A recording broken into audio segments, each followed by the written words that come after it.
Hi everyone, this is the lesson overview for lesson 4.2, which is about getting students to really apply the good work framework of excellence, ethics, and engagement to a set of hypothetical scenarios and then hopefully to real life scenarios.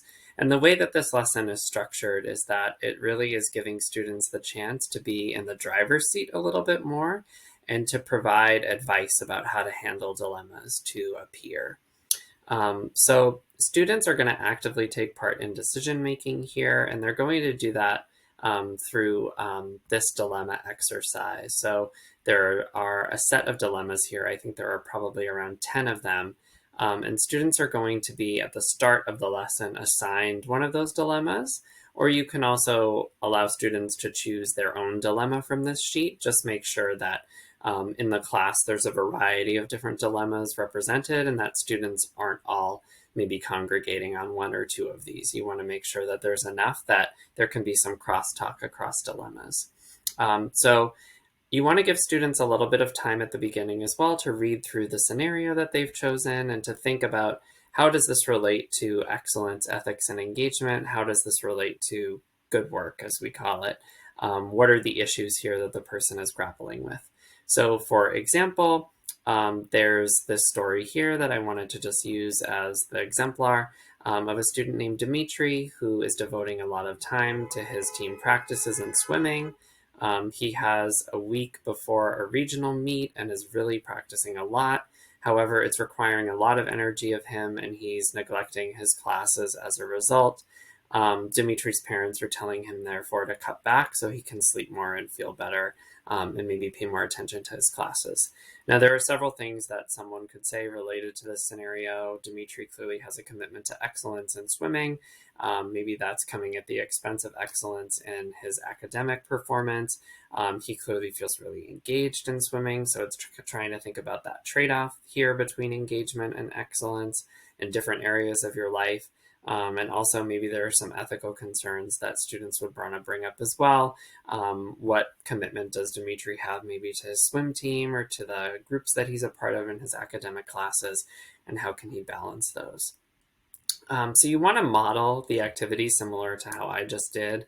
A little more in depth, of course, you want to talk about some of those trade-offs, maybe assume the role of someone like this yourself and talk about what you might be thinking, or you can bring in a dilemma from your own life as a teacher as well in talking students through the activity. And then what you want to do is pair students off and just give them the chance to really be talking to one another in depth about the various dilemmas that they've chosen. So pairing students, one student who's chosen a particular dilemma with another student who's chosen a different dilemma. And what they're going to be doing is kind of role playing and pretending that they are a mentor and offering advice to the student in the scenario. And then the student who's playing the role can kind of come back and talk to the mentor about certain things that they might be thinking about in the situation. So, really trying to have an organic conversation, but one in which one student is playing a mentor and another student is playing the role of one of the people in these dilemmas. If you do not have time, you can skip the trade off of having students go into a new group and assume the roles again, discussing with a new pair. That's something that, if you are short on time, you can definitely switch out of this lesson plan. It's not necessary because students will have had in step 2 here the experience of actually taking on the role of both a mentor and someone from the dilemma. So you want to then bring people back for a whole class discussion as usual, just debriefing this process. So trying to look at how the advice went, the process of being kind of a mentor to someone in this situation, what kind of good work issues were raised. So maybe did students talk a lot about ethics and maybe not a lot about excellence? Was there some particular aspect of the 3-part framework of good work or some particular aspect of responsibilities or values that students were able to really latch onto in their discussions? Did they receive the same advice if they did get the chance to switch off into a new pair? And then sort of just how they found this process overall. And then you want to assign homework. So students are going to continue writing about the story that they considered in class. And you'll ask them to just think about the 3 E's again, the process of providing advice. And then if you feel unsatisfied or they feel unsatisfied with the advice that they got, maybe developing some kind of action plan based on this scenario that either does or doesn't take into account the advice they received. And again, there are alternatives to this assignment. So we envision this as kind of a free journaling prompt again.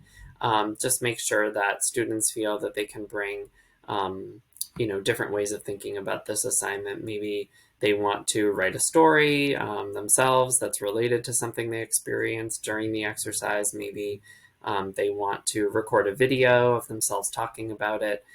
So I think all of those modes of experience would be totally acceptable here to do. And I think that that is it for now. So hope that you enjoy this lesson and really getting students to think about, in difficult scenarios, what are the good work elements and how can they help you maybe navigate, or where are they in tension? Thanks.